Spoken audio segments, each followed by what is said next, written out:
So it wasn't until the very late 1500s, the beginning of the 1600s, that Galileo, along with, I guess, Copernicus, had really challenged some of the religious dogma of the church, and they suggested that there was a heliocentric rather than a geocentric universe. And it wasn't then until the 20th century that Pope John Paul II had basically forgiven this heretical claim and exonerated the prior popes for also condemning these beliefs and these claims.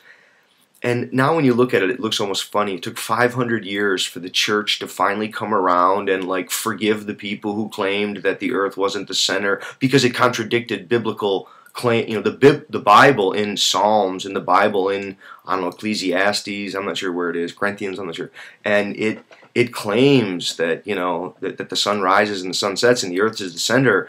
And this, again, took 500 years for the Pope to recognize that this was more than a challenge, that this was a scientific fact that had been disclosed and empirically tested and verified, you know, again and again and again, and now has, you know, I don't think anyone questions it as an opinion the way that I think we are going to say the religious dogma was the opinion of a people at a certain time. I think what's unfortunate in that example, or the way to shake it out, is, or the way that we think about it, is that science and religion have now become pit against one another. And I think many people fear that they are going to have to deny science in order to retain their sense of religiosity, or that their religious beliefs will be scientifically disclosed to be somehow erroneous, false, foolish, whatever it is. And I think, you know, so many of the videos that I've posted have been trying to say to people that if you're going to try to use your religious beliefs and set them in contrast to science, and you're going to imagine that they're going to stand up to the scientific worldview, I think you're going to lose. Unfortunately, that, you know, people cannot deny Darwinian evolution anymore. It's a fact. You know, this is no longer something that people can suggest is a set of beliefs. No, this is a fact. Evolution is a fact. It's not the equivalent of something like religious dogma. What people are going to need to learn to do is to make room for all of the scientific discoveries and not have any of that challenge their ground or their footing in their religiosity. Like, I don't think that one's religious orientation, one's religious beliefs have to be at odds with the developments of science or any scientific discovery. In fact, the more that a person's beliefs have to hide from scientific discoveries, my guess is the shakier those beliefs are. They're probably not very robust. They're probably not really that useful. And I think there is a kind of truth that is disclosed in many, many different religions. And those religions are disclosing a truth of self-relation, of what it means to be an organism who has to live with itself, of what imagination and memory have done to conspire in this organism that nature evolved that we call the human. So many of the great religious texts are trying to help people understand themselves and to understand the relationship they have with the larger environment, the degree to which some things are beyond their control, the degree to which they have obligations, duties to others and to themselves, and how you don't need an outside third-party adjudicator to shake a finger and assure justice. There is something like conscience that, again, many people will have to live with, but there also may be, I guess, forms of social justice that are being ignored as many people cling to religious dogma, in particular belief in life after death. I've shot so many videos where I've tried to say that if your religiosity really comes down to your own belief in a personal afterlife, or your own belief that there will be something like ultimate retribution, ultimate justice, ultimate recompense for all of the world's horrors, I think you're in denial. I think you're in denial. And the question is, how did nature evolve organisms which would be able to contemplate their own non-being, their own radical absence?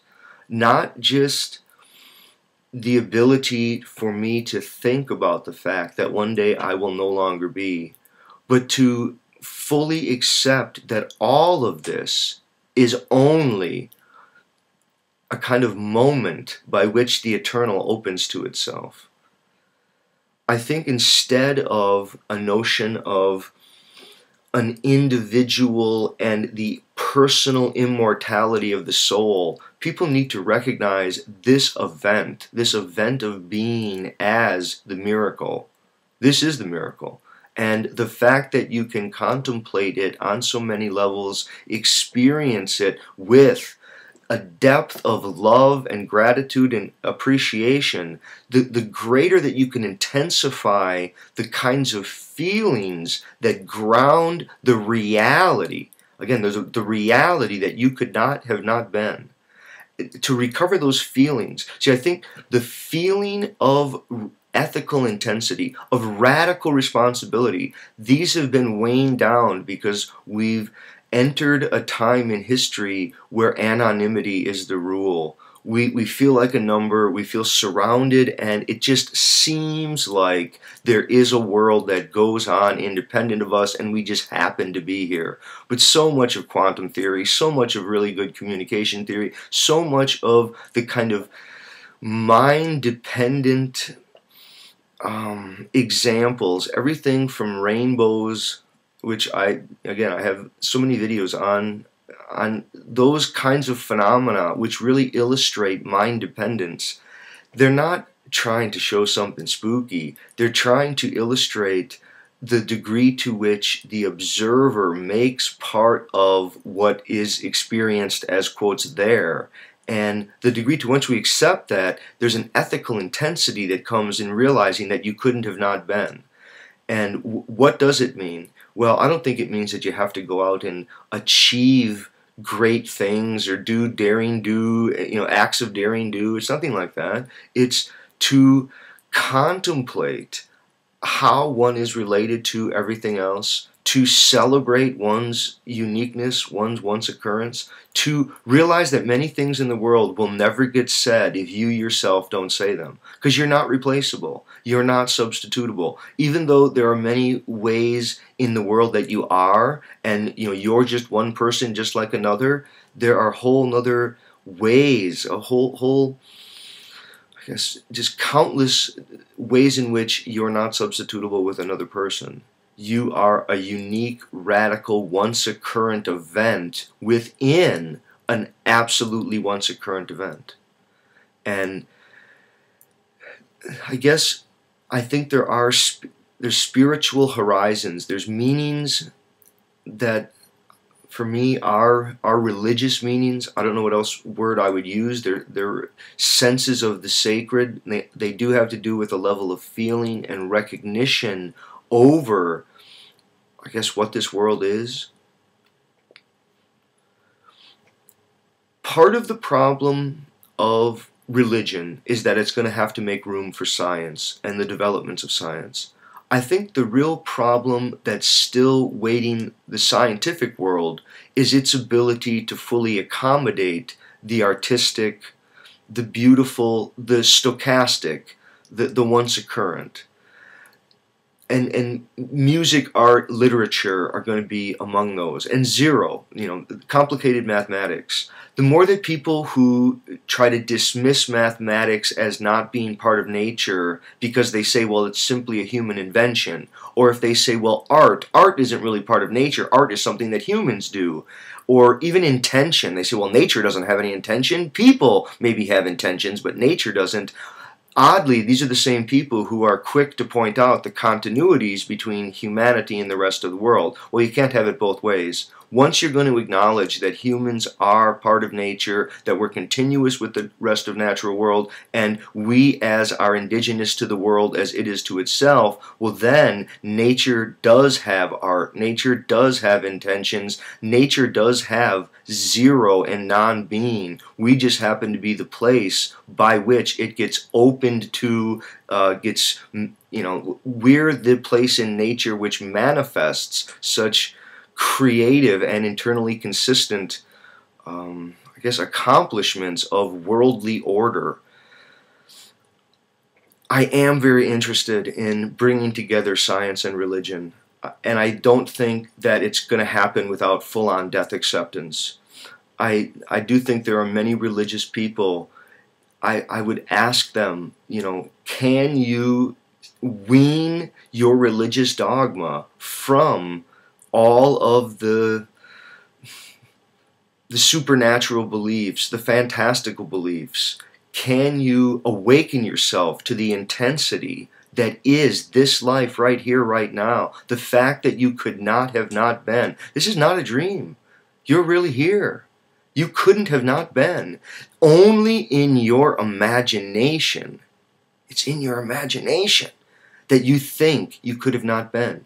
And the more that you think you could have not been, the less weight that you feel in fixing this world right here, right now. And so many religious folks, I think they believe that justice will be served later by someone else. And if they've accumulated a lot of wealth and they have a lot of property, and because the Bible sanctions private property, they now feel a little silly having followed a religion which advocated, if you suddenly discovered for fact there were no life after death, would you blame the religions for having fooled you? Would you blame God for having allowed you to not have justice? Or would you blame anyone? What would be the response if you suddenly discovered that there were no life after death? Again, would it be that you're angry with the religious dogma, with the church founders for having misrepresented God? Would you be angry at God for allowing people to die, suffer without any recompense, without any justice for all of this, all said and done? Would you just be grateful? Would you reinterpret the Jesus myth? Would you reinterpret it and the great religious traditions to be saying something else? Would you rather just be an atheist and think all religious dogma is nonsense? Are there insights in religion, in religious texts, that can be separated off from the dogma?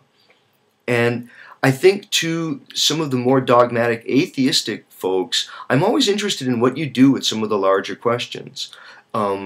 You're not going to be able to relegate the meaning of life to Darwinian evolution.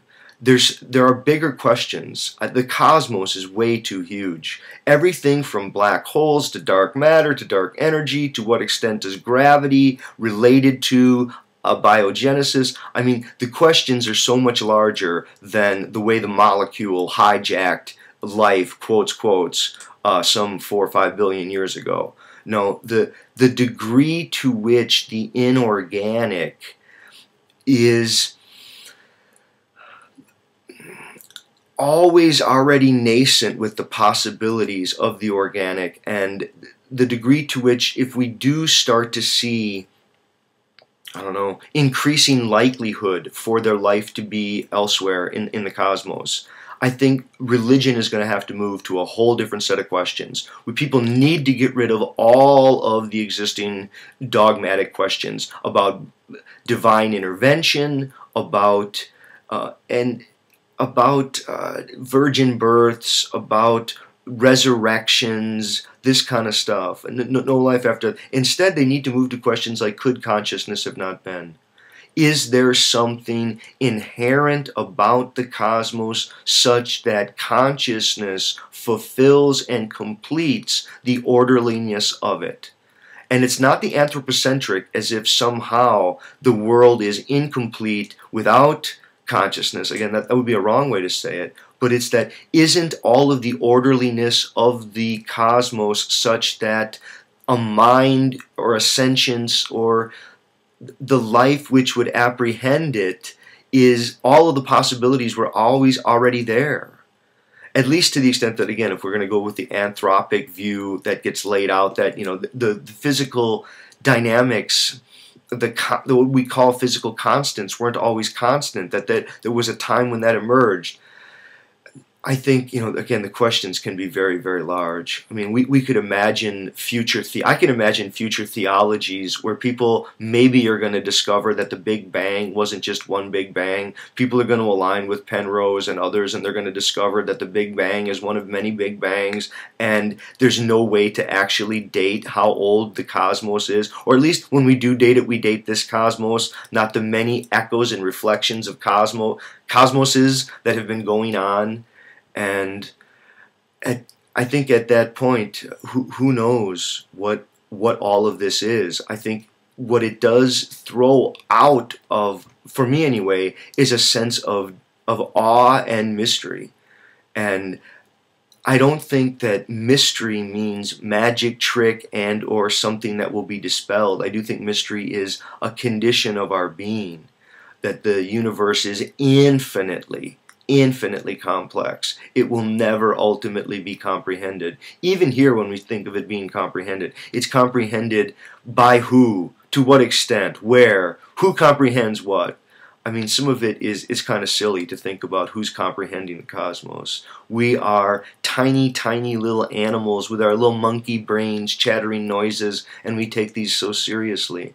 I think some of intelligence comes from really seeing the full context of how limited human knowledge is, how vast the cosmos is, and then trying to get at that in terms of what is all of it. And none of it needs, if I say what is all of it, I don't want an answer like, oh, look, see, it's proof for this created, or this is the source of it. No, it's to simply dwell in the mystery while recognizing one's own being here right now.